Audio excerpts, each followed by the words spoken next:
grocery store steak. So many cuts to choose from. We're going behind the butcher's counter. You could slice your meat bill in half if you know what to look for. Are you getting the biggest bang for your buck? Plus, what do you feel that moment you press click? Are you addicted to extreme online shopping? You're spending between $3,000 and $4,000 a month. We'll reveal the warning signs. It's literally affecting your brain the way drugs do. Coming up next.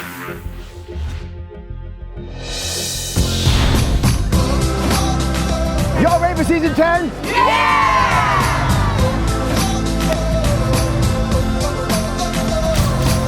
I love you, Becca.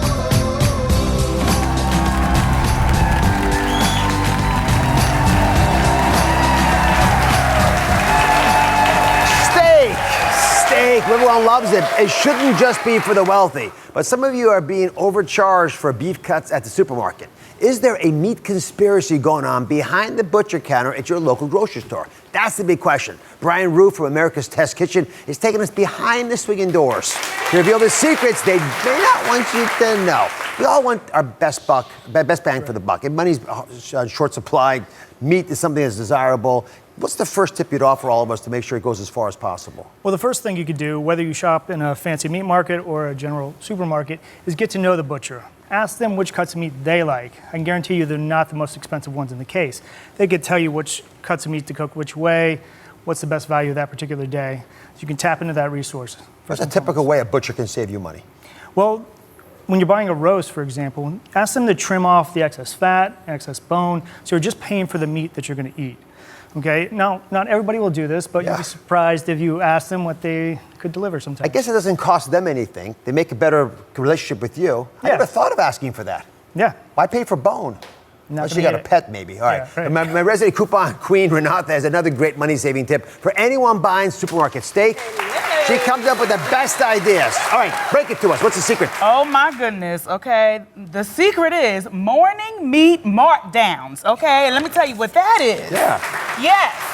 Now, you go to your supermarket, okay, between 8 and 9 a.m., they're going to be marking down meat. And it's going to be about 50% off, might be 40% off. And so I call them my morning meat markdowns. Yes, you want to call your butcher, call your supermarket ahead of time and say, listen, what time you putting that meat out? Okay? 'Cause I need that, okay? It's on sale. So that's the tip. And it's amazing. See how this is $7.30? Yeah, look at this. It's down to $4.10. Morning meat markdown. I had no idea they ever marked it down. Absolutely. I don't think I've ever gone, literally in my life, I don't think I've ever gone grocery shopping at 8 or 9 in the morning. Mm-hmm. I suspect most people are like me. That's rare.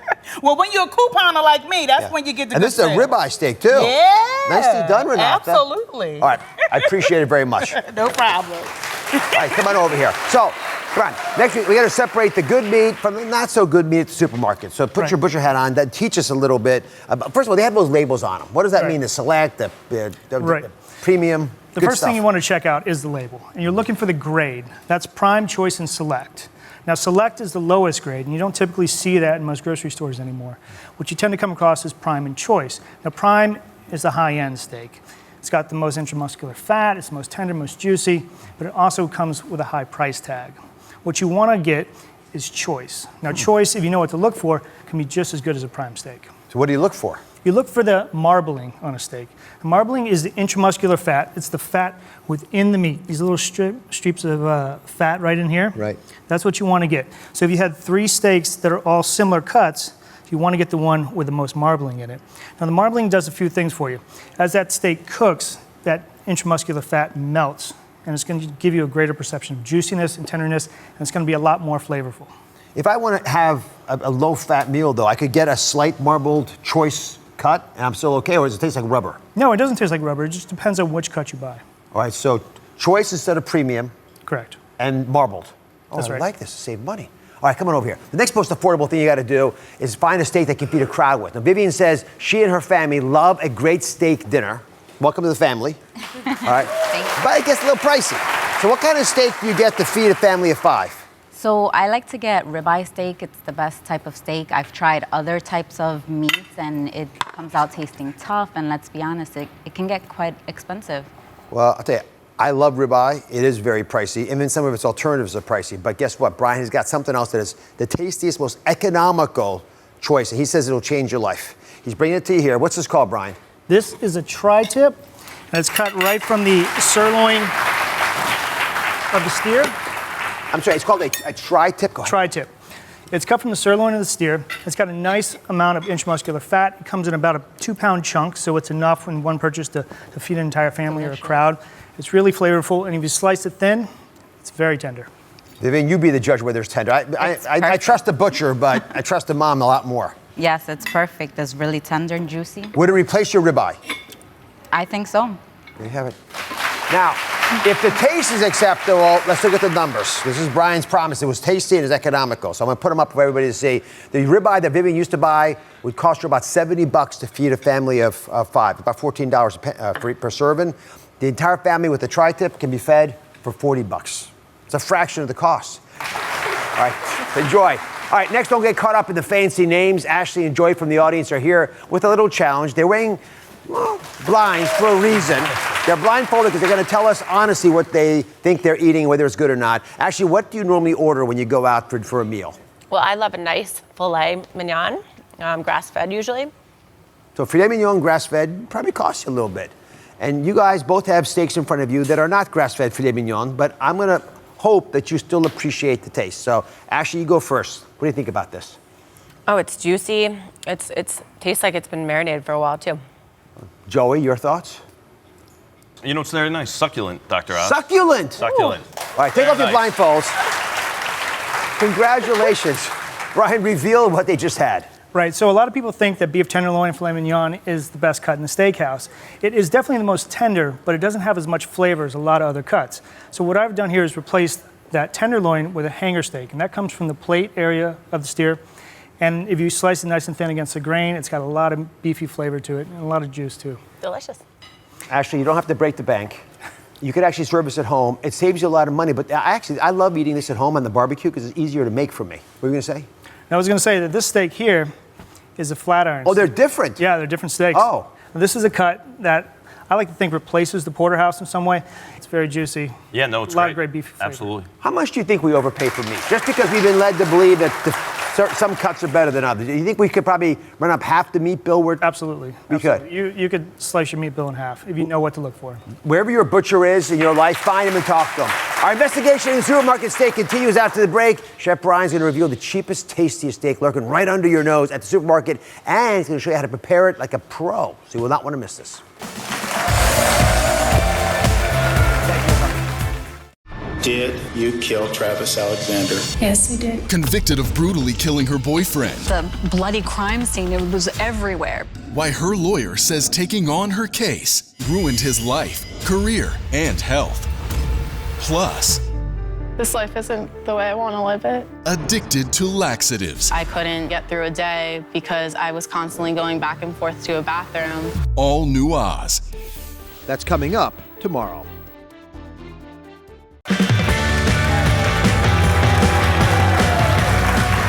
We're back with our investigation in the supermarket steak. Bryan's he's investigated, he's cooked, and he's taste tested all the supermarket steaks. He can tell us which is the tastiest and cheapest steak to buy so you don't overspend. That's right. It is?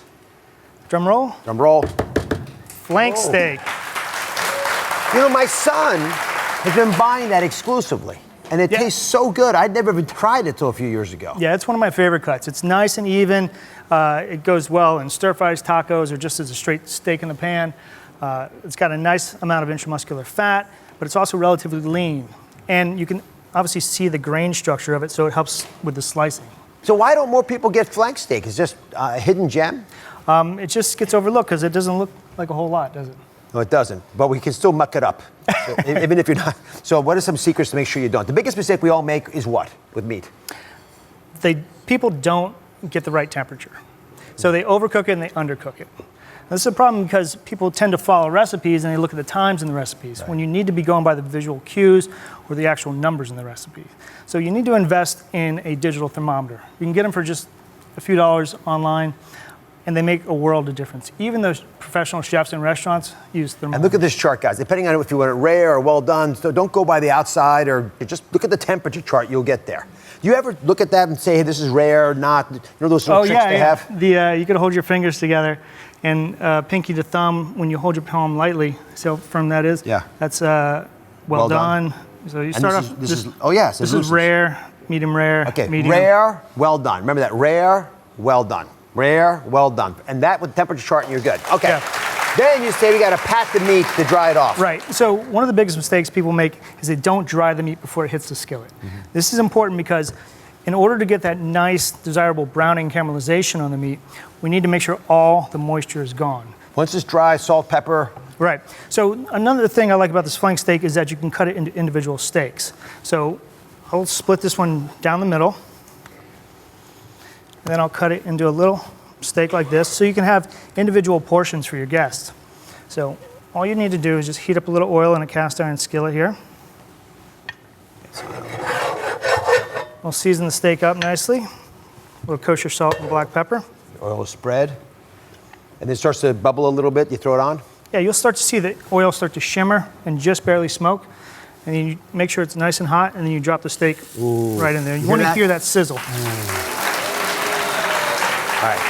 Now, once you've regaled your guests with this, there's a big mistake we all make. Comes off there and it looks so good, right? But watch what happens in this little video, audience. This is something that many of you are doing. You're not letting your meat rest. It's still hot, you cut it, it looks so, isn't that great? Like for a commercial? Big mistake. Big problem. Why should you let your meat rest? Well, because when you pull the meat out of the skillet or off the grill, that meat's still cooking. You need to give it time to come down to temperature where it's even enjoyable to eat. Another reason why is that as the meat cooks, all the juices in the meat rush towards the center, okay? And if you were to immediately start slicing that, all the juices would pour out onto your board. I'm gonna put this here so it stops burning me as you keep talking. So you want to let that meat have time so those juices redistribute. So 5 or 10 minutes. I like to do it on a wire rack here, as you see. And the reason we use a wire rack is so the air circulates around the meat as it cools, okay? And you're not letting it sit in its juices, because you see the juices that come off in the bottom of this pan here. If it's sitting in those juices, it's gonna wash off that nice caramelized exterior. All right, and finally, how to cut it. Okay. Because there are grains here, and many of us do this wrong. Right, and this is probably the biggest key next to temperature to getting a nice tender cut of meat. You wanna make sure you slice against the grain, and that's why I love flanks so much. You could really see this pronounced grain. So turn it 90 degrees, or turn it parallel to the counter's edge, and then you just want to put your knife 90 degrees to that and give it some thin slices. Like this. And if you don't do this, the meat's a little chewier? Right. If you were to cut it with the grain, the meat would be too chewy. So this way it just pulls apart nice and easily. If I have guests over that I don't like that much, cut with the grains, try it, you'll see. In fact, at the same table, you get different responses from your guests if you cut the meat a little differently. Bryan, thank you very much. All the wisdom of a chef and a butcher. Be sure to check out America's Test Kitchens. It's Cook's Country Magazine. It's on shelves right now. When we come back, a look inside the chicken nuggets recall that's freaking everybody out. Coming up, what's the deal with all the chicken nugget recalls? What do you really need to know about your favorite frozen food? That's next.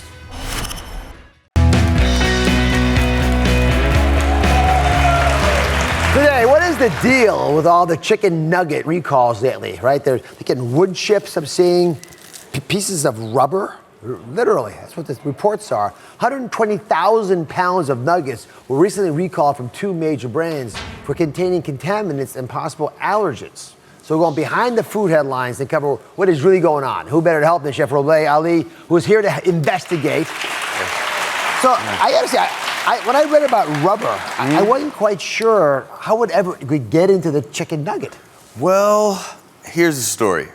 People started finding little bits of rubber in their chicken nuggets, and they started calling in, so they did a little investigation.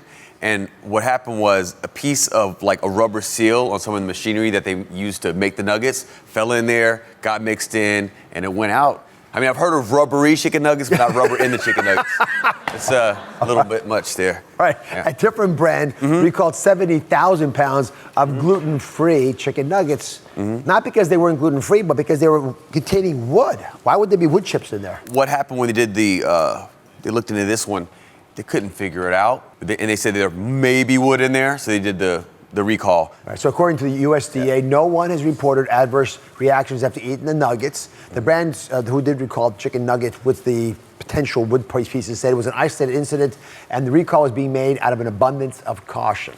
Now, you say it's often a challenge to determine if there's extraneous material in a chicken nugget. Why is that? Well, it's partially because of the nature of the way that they're made. They chop it up into little bits and pieces, and there's like this big old mix. So let's go to that. Let's take a closer look at what's actually in the nugget, because we'll understand how stuff can slip in there. Right. So y'all think chicken nuggets are basically a chicken from a chicken breast, chopping it up into little pieces, and it looks like this, right? So you paste together a couple of these chicken things that probably looked like that originally. Is that what we all think? Well, some people think that. What you would think, that's what I would hope. That's not quite what goes on. Explain what happens oftentimes with chicken nuggets. Okay, so you have water, you have chicken, soy, wheat protein, there's salt, and then there's a little mystery ingredient that really, why is that there? Sugar. I don't understand. I mean, you're probably gonna dunk it in some barbecue sauce anyway and get some sugar, so why do you need to do that? I don't know. Now here's the thing. There are some guys who are doing it the right way, and there's some guys that are not. So reward the people who are doing the right job. I bet you most Americans who are making your food are trying to do the right job. If we open our eyes and pay attention, we're going to support them. That means more people will do the right job. If we ignore them, then you get the stuff that's not supposed to be done. All right, so teach us how to figure out which is the good products to buy, which ones make sense. It's often not a price issue, by the way. It's just a being smart issue. So the first thing is, we show chicken breasts. We should look for that, right? Right, exactly. Like the first ingredient should be chicken, and it should say what kind of chicken it is. It should say chicken breast. And then the second thing, which goes for everything else, the less ingredients, the better. Yeah. And the rest of the ingredients should be like flour and seasonings that go onto the coating, and that's it. And you should be able to pronounce and understand everything that's on there. Yeah? Chef Roblé, appreciate it as always. All God right. bless you. We'll be right back. Your athleisure wear helps you stay active, but what happens when your only activity is just putting those stretchy pants on? We're investigating the tricks that these are playing on you, especially when it comes to gaining weight. All new Oz. That's coming up on Wednesday. Today we're talking about a very real addiction that affects millions of people, and you may not even realize that you're one of them. Do you find yourself with your inbox flooded with promotions from your favorite stores? Suddenly you're filing your online shopping cart, filling it up with things that you don't really need. But in just a click, a new sweater, those shoes that look so pretty, a new skin product, you feel that euphoria with every click and purchase, and the stress is just gone, right? But then the dreaded credit card bills come, along with panic and guilt. Y'all been there? Yeah. I'm talking about extreme online shopping addiction. Retail therapy's gone high-tech and very invasive. For many, every sale text or email means temptation and fuels online shopping addiction. You can't afford not to buy something because the coupons they send you, the link is right there, constantly reminding you that you want me, you want to buy me, you need to buy me. You don't have to get out of bed, you don't have to get off the couch, you don't have to leave your office. You just click and it's there. I'm a realtor, I have to look good. It does get expensive to keep up to date, to be in fashion. You need slacks, you need skirts, you need everything. And you need the bag to go with it. I love shoes and pocketbooks, all types. Shoes and pocketbooks make me happy. Can you grab the milk, please? If I'm not on top of house trends as a realtor, how am I going to effectively sell your home? You need new dishes, you need new mugs, and then you need new silverware, and it kind of snowballs, and you need new things to go with new things. Joyce's husband doesn't agree. I think it's a problem because she thinks she needs it, but actually she doesn't. She wants it. He might not know how much. I handle all the bills, and I was very happy when they went from being delivered in the mail to online, because then my husband couldn't see them. It made my life a lot easier. We have a security camera at the front door, and we get notifications on our phones. I disabled my husband's on his phone when I know I'm getting a delivery, and I fix it after I get the delivery. But as a UPS delivery man, Eric knows about the rise in online shopping. Most of the time I deliver to the same houses over and over and over. It's like, wow, they're addicted to this. And now that I see it on my house, I know, and that's a problem. I'm joined now with Joyce and her honest acknowledgement of what's happening. Thank you for telling the truth. How bad has your online addiction gotten? It's gotten pretty bad. I wake up thinking about it. I think about it throughout the day because I'm getting the emails, I'm getting the text reminders, it's on my social media. It's pretty much consuming my day. So your husband, Eric, kindly joins you. He's actually in the audience, a safe distance away. How bad do you think your wife's online shopping addiction has become, and how is it affecting you and the family? Well, it's bad. It's really bad. I get to the point that we're into an argument. We told, listen, we have to stop. And when I get home, I'm starting to see, why am I recycling so many boxes? Yeah. I said, wait a minute, I didn't shop. And then I found that she continues. I don't know what to do, Dr. Oz. I really don't know. So how does you feel when you realize that this is not just about the shopping? Right. I mean, we see the pictures of the closet full of shoes and everyone gasps. But the bigger, more and deeper pain is when your relationship is destroyed or hurt in any way because of this addiction. I do feel terrible. I feel so guilty, and it bothers me because I feel bad when he's upset at me, but it really doesn't stop me. I almost need to do it. When I'm buying something for the family, when I'm buying something for the kids or for him, I'm happy. Oh, great, you know, he needed glasses, his readers, so I don't buy him one pair, I buy him 3 because I know he's gonna break one pair. So when he says, oh, I broke my glasses, oh, look. But those seem like excuses to me. You have ways of justifying it, but I'm still seeing a relationship that starts to get beaten up a tiny bit. Mm-hmm. But you're not alone. And so I'm not going to have you take the heat alone. Alicia is joining us. She reached out for some help with her online shopping addiction. Please join me. Alicia admits to spending between $3,000 and $4,000 a month on online purchases, mostly clothes and shoes. Thank you for being here. Thank you, Dr. Oz. How bad has your addiction to shopping gotten? It's bad. It's to the point where I wake up in the morning, I want to go online. I go to sleep, I want to go online. I dream being online, clicking. How was your relationship with your family because of the addiction? Well, currently, right now, my husband's in Kuwait, which that gives me extra shopping. He's in the armed forces? He's in the Army, yes. Thank you very much for that. Thank you. Well, let's help you to help him and you. Yes. And right now, I have tons and tons of stuff that, since he's been gone, to help me cope with him being gone, what makes me feel better is shopping. What's your lowest point? How bad has it gotten? My lowest point, I recall, is when he was home one day and he gave me some money to go pay the electric bill. But there was a sale going on, so I went ahead and I went shopping, figuring like, okay, I'll take care of next week, not knowing that it was, due at that time. So he was working at home, and we got a knock at the door, and it was the electric people coming to turn off the lights, turn it off. Turn off the electricity? Yeah, because of the fact that I forgot to pay it, and it, You didn't forget to pay it. You decided not to pay it.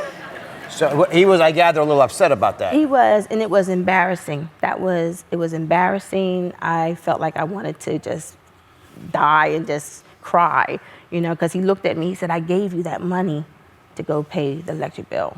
And I was like, I know, I'm sorry. So. Let's dive into why that sort of is happening. But Joyce, if I can just ask you, what do you feel that moment you press click and buy something? Oh, it's almost a high. It's exhilarating. Yes. Yes. Almost like a high. It's like a drug. It's like a drug. Absolutely. If it feels really good, Well, it turns out it's exactly like a drug. Not kind of, or sort of. It's literally affecting your brain the way drugs do. When you take crack cocaine, you turn on dopamine. Right. Sugar does this too, by the way, in the brain. And it's tapping your brain saying, this is great, this is great. And it's there for a reason. Because when you do things that are good for you, you're supposed to feel great, so you do more of them. Okay. But there's ways of hacking that system. Shopping is one of them. Makes you feel great where you didn't really do anything great necessarily. Yes. And for that reason, you get the same drug high the same addictive reactions, the same interaction problems. I mean, Eric's over there loving you dearly, Joyce, but has trouble, real trouble. We joke about it a little bit, but a real problem with the fact that you're not honest about what you're doing. And your husband, I'm sure, he's serving our nation bravely and obviously has integrity to be able to do things he's doing, and yet he finds his wife got stolen from him by online shopping or other shopping, sales. What I'm doing now is I'm taking all the stuff that I have and I'm actually opening up a little boutique in my house so I can kind of get rid of a lot of stuff. That helps a little bit, right? Yeah, but right? It helps. But are you open to getting help to deal with the underlying reason that you want something you don't need, that you're willing to compromise the most precious covenant we have with the people we love for an addiction to shopping? Are you in for this? Yes, Absolutely. All right, coming up, we're going to offer some concrete solutions to help everyone at home with their online shopping addiction, because there are a lot of you. That's next. Did you kill Travis Alexander? Yes, I did. Why her lawyer says taking on her case ruined his life, career, and health. Plus, addicted to laxatives. I was constantly going back and forth to a bathroom. All new Oz. That's coming up tomorrow.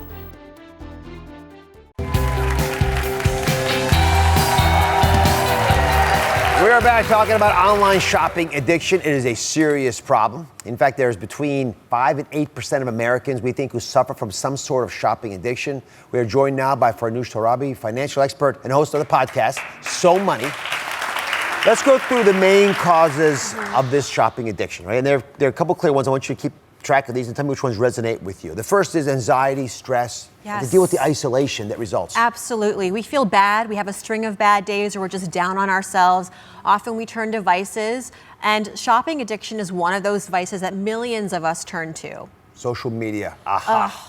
Social media, I love social media. It's fun, it's engaging, but on the other end of it, it can be really kind of a rabbit hole where you're following these feeds that look so perfect, right? So filtered, and then you start to feel bad about yourself, and then you turn to your vice, online shopping. 24/7 availability of shopping on everything, including the phone, which is never outside of your hand. Right, there's no barrier now to shopping. I mean, you literally shop for something, it's on your doorstep, I saw it, the next day. And then finally, it's all the targeted emails, it's all the targeted ads that we experience online. Our web browsers are stalking us. They know what we like, they know what we've searched for, and then we get those ads. It's really hard to combat. So you heard a couple common causes. Which ones resonate with you? What do you think is going on in your lives? The feeds for me, they're automatically there. When I go on the social media, you can just click the link and it takes you directly into, just add to cart.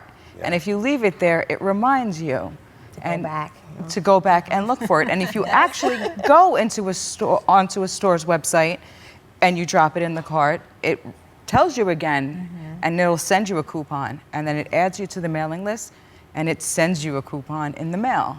Not an accident. No. They're not doing you a favor. They're stalking you. Yeah. Stalking. You think it's service. It's called hunting. Right. They see you out there. You're a big bullseye, and they just hit the bullseye because you're saying, here I am, yelling out. All right. So Farnoosh is going to give us some concrete solutions for everybody, everyone out there watching, including Joyce and Alicia. We're going to help you all. First is unsubscribe. You have to do it. You got to take it away. When you get those emails, which we just talked about, all those targeted emails, all of those shop sites, your first instinct should be to unsubscribe. You can just follow the link to unsubscribe. You'll never get those emails again. Don't follow the links to go and actually shop. How do you block these sites? How do you delay gratification? So another tip is to block and delay gratification. So this is like a two-step process. First, I'd highly recommend, and you can learn how to do this by just Googling it. You can block certain websites, you can block them on your phone, on your computer, so that you don't get the temptation. If you know you're always on this one particular site, just block it, even temporarily. And then delay gratification. Look, if you've actually put stuff into your shopping cart because you've gotten that far, my tip is just distance yourself for 24 hours. Go take a walk, go take a shower, come back to it the next day. Why? Because we talked about dopamine levels surging when you're about to buy something. That's not when you want to be making a rational choice.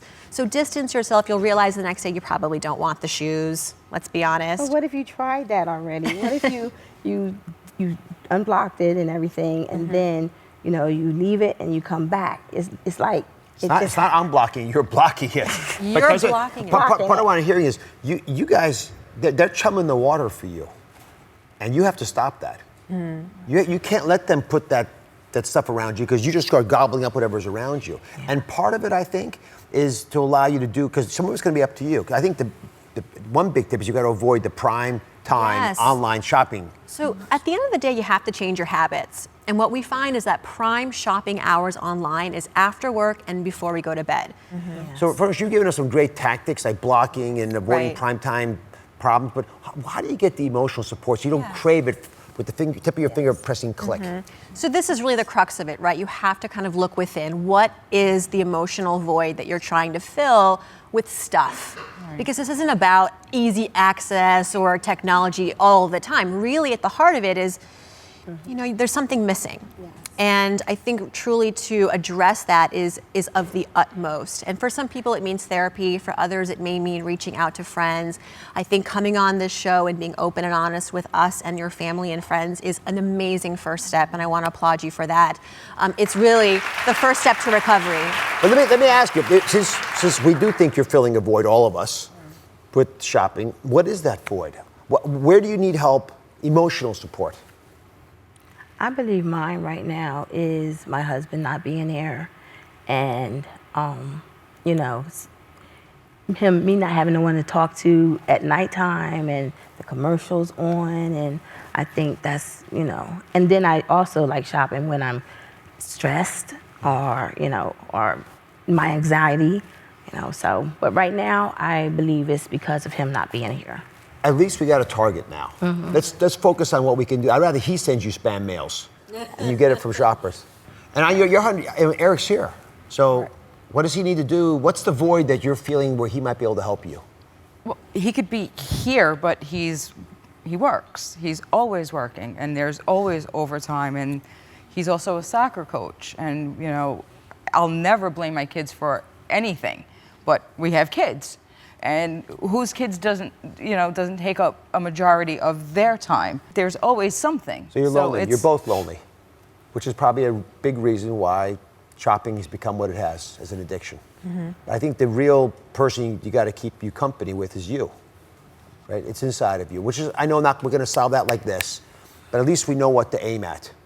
And we're never going to get the true sense of fulfillment doing the things you're doing. And quite opposite, you chase away people who love you the most, which will just make you even lonelier.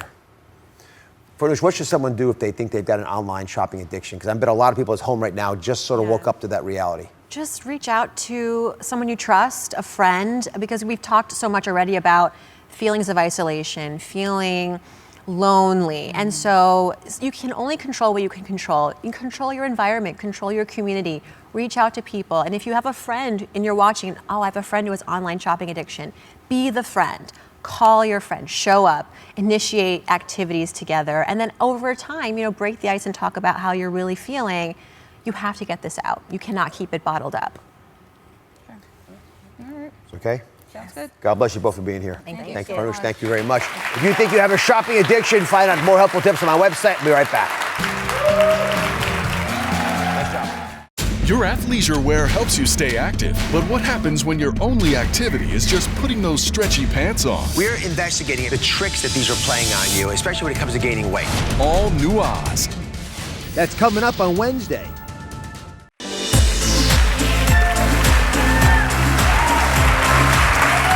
Itch, you scratch it, and then you repeat, right?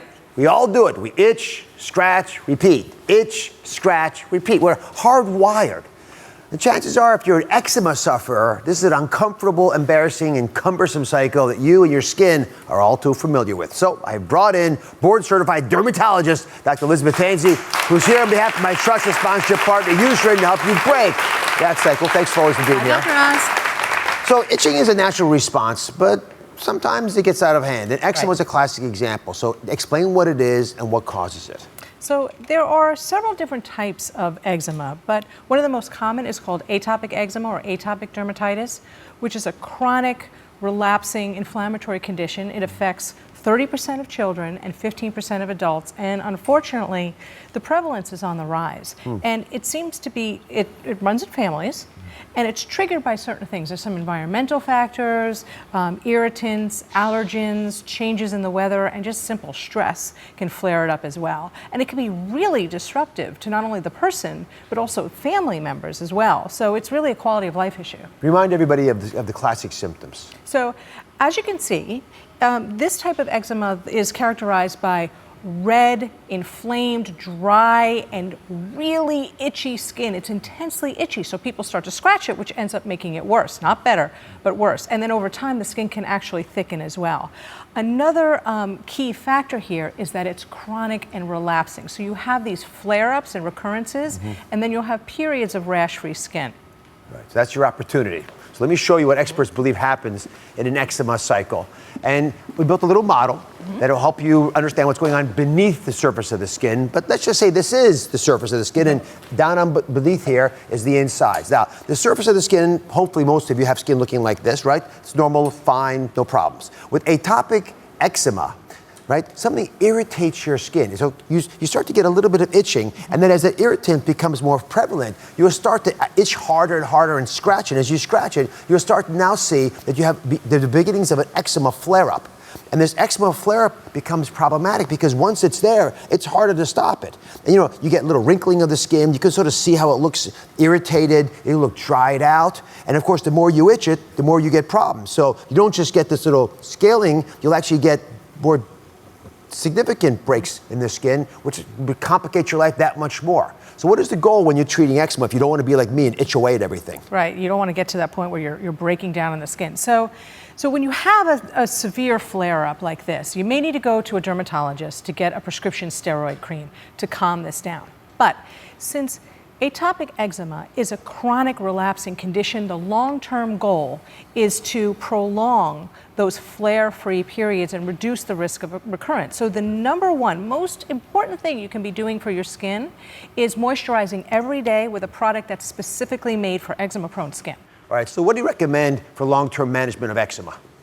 So Dr. Oz, I like to recommend Eucerin's Eczema Relief Cream. It incorporates oatmeal, ceramides, and licorice root extract. It's an over-the-counter product that can be used every day to reduce the irritation and dryness of the skin, and it almost forms like a protectant seal over the skin to soothe irritation and redness, and it's steroid-free, which means you can use it every single day, which is key. Eucerin conducted a study in which they looked at 4 out of 5 children that were using Eucerin's Eczema Relief Cream every day, and it showed that they were flare-free for 6 months with everyday use. And if you're a parent with a child and that type of eczema, 6 months of no flares is a very, very big deal. It is, absolutely. And for the adults that were using it, they showed improvement of their mild to moderate symptoms within 2 weeks of daily use. All right, so we gave Eucerin Eczema Relief Cream to 2 of my viewers to try. Teresa has been using the cream every day for a few weeks, and Patricia has been using the cream for a few months. So Teresa, we're going to start with you, if you don't mind. So describe what your skin looked like. You have a picture, I believe, before you started using this approach. Yeah, well, first of all, eczema came into my life out of nowhere while I was pregnant with my second child. Congratulations on the baby. Thank you. And actually, he actually has a little bit of eczema too, and I've started using it on him. But first I started taking care of my diet, thinking it's from the diet. I cut out dairy, I cut out a lot of things, driving myself crazy. Then I started using all the natural creams, YouTubing and Googling, and literally took over my life and changing detergents, changing sheets, and everything that you can think of. And some of it went away, like I mentioned, but the knuckles, the parts that get constant, touch, as I'm a busy mom of 2, constantly rubbing off on zippers and such, they actually kept saying, and in fact getting more irritated and cracking, and that was just uncomfortable, and just having that on your hand, and it just never was getting a chance to recover, and anything that I was using was going to take longer to recover. So oh my goodness, look at this. Yeah, a huge difference, huge difference. She's just trying to get us to pay attention to the ring. This is really about the ring. But that's just remarkable. This is another thing. How do you look at the ring when you have this eczema here? So I have to get rid of it. Are you surprised with what Teresa's saying? So no, as a dermatologist, we hear a lot about eczema and how it affects people's lives. There are real physical psychological and social issues that come across that are really important with atopic dermatitis. I mean, people have trouble, they feel itchy in their clothes, they're sometimes embarrassed to show their skin, and also it can really affect your sleep pattern. I mean, if that's happening in your family, it's extremely disruptive. I wanted to mention, as I started using it on my son, he's been having a better sleep for sure. Are you happy with your result? Absolutely. Good for you. Yeah. Now, Patricia, you've been using Eucerin Eczema Relief Cream for about 6 months, so a little longer. Yes. Well, we've been using it actually for a very long time. We've been using Eucerin. My daughter actually started with eczema when she was about 1.5. She's 8 now, so we've been using Eucerin for a very long time, but much more consistently. Every single day we use it, and we have had 0 flare-ups, so I'm very excited that I don't have any flare-ups. See, Dr. Oz, Patricia knows you have a young child with eczema. It is a very big deal to be using it every day to prevent the flare-ups. If you can prevent the flare-ups for months on end and the kids are sleeping, it's a really, really helpful thing. Yes. How does your skin feel differently now? It's actually soft, it's moisturized, and usually in the winter months is when I'll get a flare-up. This winter, I have no cracks on my hands. My legs, where I usually will get eczema, are free of it. So it's amazing. But the key question is, are your friends jealous of you and your happiness? Totally. Does that make you feel good? Totally. No. Very good. Quite the opposite. Thanks to our trusted sponsorship partner, Eucerin. Beginning tomorrow at 12 p.m. Eastern Time, the first 5,000 people to go to DrOz.com will receive a coupon for a free tube of Eucerin's Eczema Relief Cream, so you can feel as wonderful as these women do. And I'm not going to stop there. My entire studio audience is also going home with not 1, but 2 tubes of Eucerin's Eczema Relief Cream. 1 for you and 1 for your friends, so they're not jealous. We'll be right back.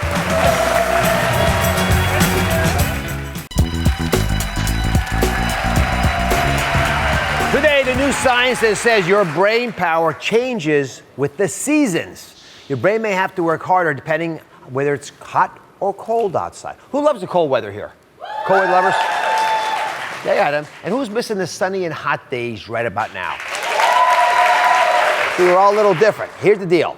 A recent study looked at brain activity and memory in the warm and cold temperatures. So for sustained attention tasks, people's brains had to work harder in the summer compared to the winter. So don't get frustrated if you're having a hard time getting through your summer beach read when it's, because in the summertime, your brain has trouble doing that for a long period. However, working memory, that's tasks like remembering a phone number or the last thing in your shopping list, people's brains had to work harder around that when autumn came compared to spring.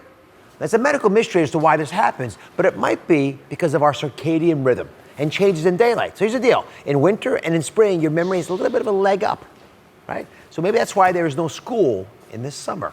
Think about that. Proving that there is a best time for everything. Next time you think your memory or your attention span is lagging, I give you permission to just blame it on the weather. Together, everybody, change is happening. Our journey is just beginning.